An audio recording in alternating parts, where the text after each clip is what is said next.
Hey everyone, welcome to the CorpFit podcast, episode 5. We have a guest that you guys might find a bit familiar because if you look back to our first ever podcast, we were joined by Jamie from FITFCK and we have him back here today, almost 1 year later, I believe. It's been about a year. And we just want to know everything that's been going on in this last year. So Jamie, did you miss me? I have. But we have missed you. So Jamie, just for those people that may not have seen the first episode, our first podcast, introduce yourself, introduce FITFCK, and just talk a bit about what it is, what it's about, and then we'll get into the nitty-gritty of how things have changed from 1 year ago to today. Sure. So my name is Jamie Wykes-Hobday. I created FITFCK out of heartbreak, I guess. My girlfriend dumped me during a bodybuilding show, and I created a brand, not just an app, but a brand to connect like-minded gym lovers through in real life events and our soon-to-be released dating app. Yes. Which I'm very excited. I feel about 62 because of the stress levels, but it's coming to fruition nicely. Yeah, you don't have any grey hairs, no? No. Few on the beard. Sure? Few on the beard. Is it? Yeah. Do you pluck them? Or? Nah, I'm not that brave. Yeah, so you mentioned you have a brand new dating app. Is it called FITFCK, I'm assuming? Yeah, so I mean, it's our second sort of go at it. We did a first pilot one a few years ago. We amassed around 200,000 people in the UK on it. Yeah. And so we clearly saw the market appetite was there. But what we were struggling with was that the platform wasn't a friendly user experience in the sense that there were a lot of bugs, there was crashing. I mean, even the login system had issues. Yeah. So like the new version that we're creating, I'm not trying to tempt fate, but I've been told by sources that I trust that it looks like Nike or Under Armour built it. Yeah? So yeah, sorry guys, but we're coming. I think it looks really sharp, and we're taking on beta testers in a few weeks, and you know we're looking at an end of Q1 release. Oh, I sign up as a beta tester. Yeah, definitely. That's where all of our sort of marketing budget's going as well. It'll be a big push. And not only do you have an app, a website too, right? Yeah, so we released the website towards the end of last year. That's basically just a landing page for anyone who wants to know what FITFCK is, stay up to date with the events, stay up to date with the app release, and basically anything new that happens. We did have like an event countdown clock, but our next event is actually secret, so we've taken the countdown clock off. So like no one knows when it's going to be. Yeah. No one knows where it's going to be, and I can't say it on this podcast, but it's looking very good indeed. Yes, and that is fitfck.co.uk, right? Correct. Yep. So guys, you ready? You heard it here first. So go on there. There's the landing page. Everything at FITFCK is there, and on LinkedIn, and on social media. LinkedIn's the big one, you know. Is it? I found it easier to get traffic on LinkedIn than Instagram. Same, you know. Because I agree. Way back, Instagram was like easy to get like traffic on it. It'd be like get 20 mates to like, comment, share, and you'd go like not viral, but you get good traffic in the first 15 minutes. Yeah. Now there's like so many hacks and sort of different ways to do it. Whereas on LinkedIn, it's literally just based on likes and comments and shares. Yeah. So you know, if you've got a decent little network, you'll get good traction on there. Yeah, I think it's kind of like Twitter where you can actually repost and reshare. Twitter's so it can a mad spread. place though. It's crazy. Yeah, I stay off that. Okay, so basically, we told everyone we're going to talk about what has happened in the last 1 year, right? Jesus, right. And I know it's been a lot, so we're going to need to really break it down. Okay. I don't know where you want to start, but there's something that's really intriguing me that I saw on LinkedIn about the founder of OnlyFans. So I kind of want to know a bit about that and how that came about. I mean, it's great, but it's kind of like taking the shadow. It's kind of taking the spotlight away from me though, because it always like when I talk about FITFCK and then I mention the OnlyFans founder, everyone just goes in on that. But jokes aside, so I've known Tim for about 3 years. Been speaking about everything. We're both huge football fans. He's a West Ham fan, unfortunately. And wait, who do you support? We're top of the table right now, so. I wish I knew the answer. That's awkward. No, so he'd always been sort of like interested in FITFCK. We spoke about it towards the end of last year when he left OnlyFans because he couldn't do anything when he was there, obviously. And yeah, you know, to be completely transparent with you, the minute he invested, it took us up to another level. Like since then we've had, and I'm sure we'll speak about, we've had like 20 plus investors join him. Yes, it's because of the product and the brand and, you know, the founder, they always invest in the founder, but also that would have had a big influence on it because say what you want about OnlyFans, but he scaled it to a £6 billion business from his kitchen. And we all know about it. You can't deny that. I think genuinely it's the most impactful company of the Gen Z era. And people laugh when you want to say that. No, the thing is, I think you're right. Because it doesn't even matter just about what we think. Like when you're even watching like Netflix product placement, for example, OnlyFans is everywhere. So literally. Beyonce said it in the song of Megan Thee Stallion and it wasn't paid for. Crazy. That's when you've made it. Yeah, so Tim, kudos to you. And you just mentioned about 20 investors, right? Yeah. And you said it kind of sparked from there. Your valuation, £3 million. Should be more. That's nuts. That's nuts, because I think, like, when I saw that, I was like, this is a lot. And I just want to know kind of like, how did you get to that point? I know you did mention about Tim, but, you know, in terms of gaining investors, I think we spoke about it last time, how it can be difficult, how it can be brutal. Yeah. The first thing that I'll say is that doing an investor round will teach you the most about not only your business, but yourself. Like nothing else will, because it is absolutely brutal. You'll get more no's than yeses. I think I reached out to 200 to 300 investors and ended up with 20. So that's a 1 out of 10 ratio, which is, that's putting it quite nicely. Like a lot of people do a lot worse than that. Not worse, but like find it harder than that.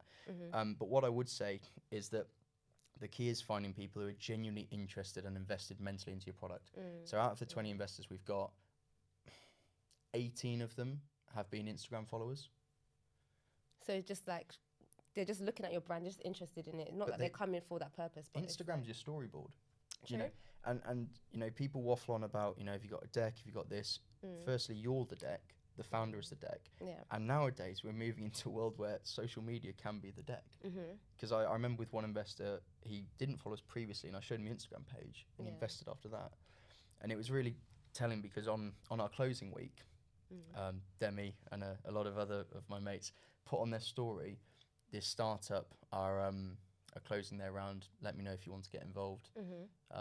Was regulated, and we had so many people DM saying, yeah, let's get involved. So whether it was like a small amount to a large amount, it was just amazing to see that community aspect. Yeah. And do you know what I want to ask you? This is a bit embarrassing. I'm going to hold my hands up. So a lot of us that are not founders of a business don't know all the lingo. So for the sake of those people, you are talking about your valuation, you're talking about A round. Just give it in, like, you know, what is that? Sure. So evaluation with a startup is always hard to come to, because there's loads of different ways that you can value it. The answer that I give to most investors who come on board now is that this is our valuation. It's based on this criteria, and we have 20 other investors who have agreed that valuation, including Tim Stockley, including senior positions at Deutsche Bank, including YouTubers with over 3 million subscribers. So there's big names in there. You know, company directors, and you know, there's nothing more assuring than other people to that number backing you and your statement. In terms of an A round, obviously we could talk about that in a bit, but yeah, that's soon to come. Okay. And I want to like ask a bit about the media side of things, because obviously we spoke about how like your social media profile is your platform in some kind of sense, where there's LinkedIn, there's Instagram, but obviously I've seen you in the news as well, like BBC News and TMZ and stuff like that. So how much do you think that contributed, and also talk a bit about it? How did that come about, and what? When the OnlyFans announcement happened, for example, we knew it would get traffic, but I did not for a second think that TMZ would pick it up. The Daily Star, Business Insider, people like this, and the BBC interview wasn't paid for either. They reached out to us through Instagram DM. How did you feel? Thought it was a joke. 100% no. So it was Clara, the host, DM'd me, and I thought it was a joke. Checked her page, saw the blue tick, verified, and then saw her amazing profile. I was like, Jesus, this is legit. So yeah, called up the old man, told him he thought I was joking as well, and then had to send him the proof. But the one thing that I would say from that, and I'm sorry if this is a dig at any PR companies, but I think you want to get to a point with startups where you don't have to pay for PR, when you get people talking about your stuff organically. And that's fortunately with the OnlyFans announcement, with our YouTuber announcement, with an announcement we've got coming out on Valentine's Day. That's what we want, is, you know, we're very anti-paying for press. Okay. Yeah. This is something interesting there. Yeah. Announcement coming out on Valentine's Day. Does that mean we don't get a little inside scoop, or? I don't know when this is airing. I genuinely don't. I'm not saying that for the dramatic effect that I don't know when it's airing. So if I'd thought of that beforehand, I could have bought what's being released, and that's all I'll say. Okay. So you know what it is. You saw a picture of it. Okay, but don't. I'm not them. So do you think you can give them one word, or no, just a word and leave it to their imagination? Product. Yeah. And I do know what it is, but yeah, I'm very excited for it, and I think by the time this airs, maybe it'll be out, maybe it won't be, but we'll see. Okay, so obviously we shall not name that which shouldn't be named. No, we should. Okay, let's just talk about it. Sure. So you had a collaboration, right? Yep. And you got a bit of backlash? Yeah, a lot. Let's talk about that. A lot of backlash. So something that I've noticed recently on Instagram is that influencers have the place, content creators have the place, etc., etc. But a platform that not a lot of startups are using, which is massively effective, is blog pages surrounding London, covering urban culture, music, fitness, things that young people like and young people find cool. So you've got, you know, your I'm Just Bait, Ends TV, all these kind of pages. And we worked with a page that I've rated for a long time called FITFCK, and I do still rate it. He's a really smart kid, the guy who runs it. But it's the first post that I've ever seen no holding back. It was just brutal. But, I mean, look, with FITFCK, we know there's going to be bad press. That's why, you know, we're here for that. We're here for anything. But yeah, a few of the comments were very eye-opening. Some were very funny as well. Yeah, I think when you're growing and like the rate you're growing, if you don't have that kind of negative publicity at times, I think you're doing something wrong at the end of the day 100%. because you only kind of face obstacles when you're going in the right direction. That's the thing is that like the best way to I mean, it's not on the same scale yet, but if you look at Jake Paul with boxing, you'll get your boxing purists saying, "Oh, this guy's ruining the sport. He's doing this." You're talking about him. Exactly. You're talking about All him. publicity is good publicity. And in 2023, it really is. Within reason. Obviously, there's a few things you don't go near. But, you know, we are a very notorious brand. But as long as our product is loved by our consumers and our audience, that's all we care about. Yeah. And also, on the flip side of that, I saw that you guys were named as the fitness brand to watch out for. That was mad. Yeah. Ooh. How did that feel? So growing up, after my rugby phase, I went into my gym phase, and bodybuilding.com was the mecca. It was a Steve Cook training program. I used it, my mates used it, everyone at my school used it, and I got a message from Danielle Bitts, who works there, a while back saying, "Oh, this is pretty interesting, we should collab or something." And I was like, yeah, of course, like, what the hell, that's mad. And then towards the end of November, she said, "We've just done an article on you guys," posted it, and she did not tell me about that quote.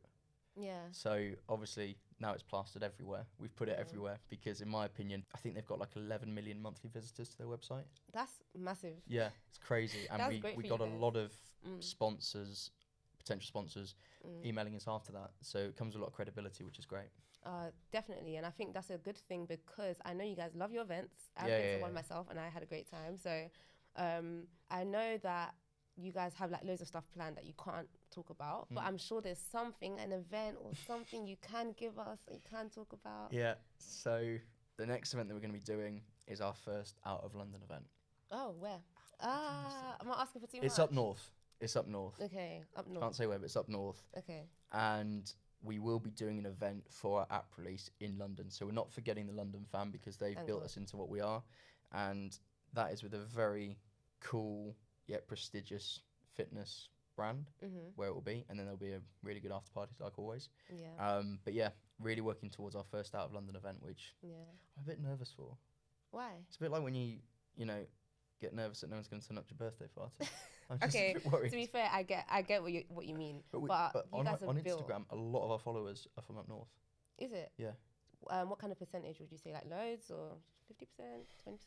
No, in terms of the UK, I'd say we're 60 to 70% London. Yeah. Because obviously that's where the whole last year's been focused. Then it's up north, and then the place after the UK is the US, which is where we're looking to meander into next. Ooh, I didn't know. Because I think that FITFCK in somewhere like LA would pop off. Yeah, I think there's a huge community there. Totally. For sure. So when can we expect this event, this app launch? Towards the end of Q1. So the end of Q1 is when? All these awards are getting on LinkedIn. Come on, you got to know what that term means. End of March. End of March. Okay. So that's the future events. But I think we should kind of touch on the events that you've already had, because I know you've had sold out events, about six or so. Yeah. You had like Red Bull. Yeah. And it's like, oh no, yeah. I'm gonna let you just So the first one that we ever did was CrossFit Putney, which was after our podcast, I believe. Yeah. And that was incredible. We literally converted the whole gym into like a nightclub. And, you know, shout out to CrossFit Putney. It was an incredible event, and it really set the tone for the remaining year. I saw some of the pictures. It looked so good. It was crazy. Yeah. Guys doing muscle ups in the middle. That was that was actually, I shouldn't say guys, because girls were doing it as well. Yeah. So that was insane. And then after that, we had our event at Percy's, and Before that, we had the workout at Metabolic London. And at the Percy's one, we had 350 people come into the club. Including me. That was wild. That was really wild. That was so good. Yeah. And I was so gassed when I saw you. Yeah. I was like, Jamie, hi. No, it was so good. Everyone was like, I could tell you guys go to the gym. I said, my face. So, yeah.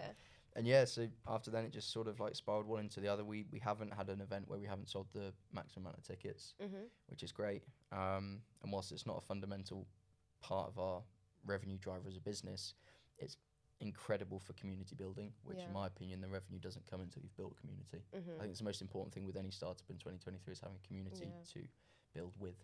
Yeah, that's for sure. I always say it's our business. It's not, you know, the Jamie Wykes-Hobday show, as much as I'd love it to be. It's fitness Cupid. Yeah, of course. I need more followers also. How has that not happened yet? Anyway. You have like 3 Instagrams. Maybe that's why. Yeah. So I can spam each page with comments. I see. But it is very much our community business, which is great. Okay. Well, that's enough about me. Apparently, you've got an event coming up now. Yes, we do. So CorpFit will be having an event really soon. It's going to be a great opportunity for everyone in our community to just, you know, network and have a good time. Same as you. We're trying to be like you at this point. Yeah. But yeah, that's all I'm going to say. Well, I'll be there. You have to be. Come 100%, on. 100%. Yeah, just watch this space. Everybody that's watching this podcast.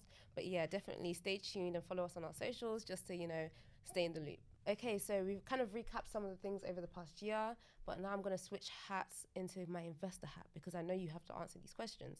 Not anything serious, but I'm sure they would ask you before investing, like, where do you see this going? I don't know whether they ask for 1, 3, and 5 years. I'm not going to put that pressure on you, but like, what is next? What do you see as the end goal? I think, in my opinion, the wrong thing about saying, when do you plan to sell? Where's it going to be in 3 to 5 years? You don't know. Yeah. You just have to look at how quick everything's evolving now in 2023 to just say that it's very hard to predict 3 to 5 year timescale. Yeah. You know, if someone came to you tomorrow and said, here's X amount to sell now, you might, well, I might. Or you might say no. But what I can say is that the plan with FITFCK has always been to be the first dating app that evolves into a multi-level consumer brand. We want to have the dating app as the trunk of the tree. Yeah. And then we've got events, podcasts, something that I'm not going to say, something else that I'm not going to say. Yeah. You know? Yeah. Because then I think if you're and this isn't a dig at any dating apps, but I think if you're just a dating app, you've got a ceiling. If you're a brand, there's no ceiling. Yeah, exactly. And like you said, the community is important. It's 100%. like it's in here, and the majority of our audience and community is female. Did is you know it? that? No, I didn't know that. There's absolutely no relevance to the question you asked, but it just came into my head. Yeah, that's and that is, without a doubt, one of the things I'm proudest about. Because as a dating business, that is the key audience in my opinion, because guys, we're absolute dogs. We will go on any dating app. You don't even have to ask us, but it's just true. It's just true. But with girls, it's like you really need to have an appealing brand. And I think our core message, our branding is probably what attracts the girls. And we've got a lot of good figureheads within that, like Lois, who's my podcast host. She's been pretty pivotal in getting a lot of the female audience on board. There is a load of others that I'd say, but yeah. And I think I remember your event, you had a female DJ, didn't you? Yeah, we did. First one at Lucy. CrossFit. Yeah. Yeah. No, I think that's really good. So, like, obviously before when you came, we already knew this was going to be massive. And even in the last less than a year, you guys have been doing amazing things, making amazing waves. And I know there's other people that are looking up to you and looking up to your business, thinking, how does he do it? How did he get to where he is? So do you have any tips, any advice that you would give to other entrepreneurs or other startups that could just help them? Don't give them all the juice because you need it a bit for yourself, but yeah, don't do it. No, I'm not even joking. Like, no. I'm serious. I say it to friends who ask. I say it to you know, people who are asking the same question. You just asked us. Really think it through. Really think through whether you are fully prepared to have those horrible lonely nights that happen. Those select few people you can speak to who will understand it and empathise with you. If you don't have a mentor, find one. Or find one or two. And so, yeah, really consider what you're jumping into, because I know a lot of people who just jump into it and simply they're not made to do it. And that's fine. They might be made to do something else. There's not one superior here. Yeah. And then the second point I'd make is that, like I alluded to earlier, in 2023, I think the key thing behind any social media driven business or brand is going to be community. Not is going to be, will be community. Because that is ultimately what's going to push you into higher levels. Yeah. And, you know, they're the people that are going to be sharing your stuff, getting your name out there. And you should get to a point where you've got a community that will post your stuff without you asking them or paying them. Yeah. I don't think there's a big flex in paying people to post your stuff. Yeah. You know, I've got a couple of mates who said, you know, You can person A, B, and C have posted about my brand. I said, that is cool, that's great. But a lot of people do something as soon as a pound note's waved in front of them. Yeah. You know, you want to see how many people post about your product without any money. Yeah, that makes a lot of sense. We've got people with like, I think that, yeah, we've had people with like 200k plus followers share our like memes or something that we post. Yeah. And say, oh, that's so funny. And then it comes back to our page. They go to the landing page. They go to the app. Yeah. So I like the fact that you guys post memes. Yeah, makes it less like, it's do you know not what's as crazy serious. though? What is really mental for me is that we spent the whole of last year finding out what posts work well, whether it's these colour themes, whether it's things to feed or feed. The white memes that all the blog pages do as well, they work the best, and they cost nothing. It's just my laptop, done. Yeah. And you're just writing about relatable stuff. Like the one that really popped off for us was we put a post out that said, a woman at the gym is sexier than a woman at the club. That was it. Do you believe that? Fact. Absolute fact. Okay. Don't anyone dispute that with me. We'll argue till the cows come home. Yeah. But it went absolutely mad on our page because every girl and guy related to it. Yeah. They're like, I've been thinking that for ages. So again, with content, relatability. Exactly, especially within your community. I mean, I don't like the whole, you know, Rolex, Ferrari, flexi, Instagram stuff. It's not my vibe. It's not my style. You know, yes, the business might be worth £3 million, but my outfit today was 20 quid. I go to Primark every day. Seriously, like, I just don't see the point in that. And what I think social media should be for is creating content that will help people, not just I'm rich, I'm successful, I'm big, I'm strong. Like, I hope they're taking note. Well, you know, I'm sure I'll get a few digs. There's something else I wanted to ask you, because I feel like this is kind of relatable to like not just people that have startups. It could be anything in life. Obviously, you said it's hard. You have to make sure like you're really ready to do this. Yeah. But there's always going to be days where it's like, do I give up? Yeah. Or it's really hard, it's really demoralizing. Yeah. How do you get through those days? Because that's not just about a business, that's life. Yeah. So what I will say is that there'll be more bad times than good times with a startup, with any startup. Yeah. I think I read somewhere like Starbucks, when it was first in its concept stage, got rejected by like 27 banks or something like that when it was trying to get going, and now look at it. But those good times will outweigh any bad time by an absolute country mile. And it's also though about controlling those good times. So not getting carried away with yourself, not going to party, not going to do what you shouldn't be doing, just stay level-headed, think, oh, that was great, cool, now what's next? Whilst recognizing it as well. You can never have one goal. So, and it's something that I'm trying to work at and get better at and deal with. Is I'm a very binary person. So if it's good, it's incredible. If it's bad, the world's over. 0 or 100. Like, and that's a big tip for founders, because a lot of founders will have that trait. It's a common trait in founders and entrepreneurs. Just try and find a happy medium where it's not the end of the world. We'll get back to it. Almost anything is solvable. And it's great. Well done. Pat yourself on the back. What's next? That makes a lot of sense. So obviously, like you said, like it can be hard. Some days are good, some days are bad. But I think you mentioned earlier, it's good to have a good support system. And you said a key word, which I like full-heartedly agree with, a mentor, someone to help guide you. So I think it's key to make sure it's a good match for you. So what advice would you give in terms of finding a mentor? So I'll strip it back actually a second, take it back to finding investors.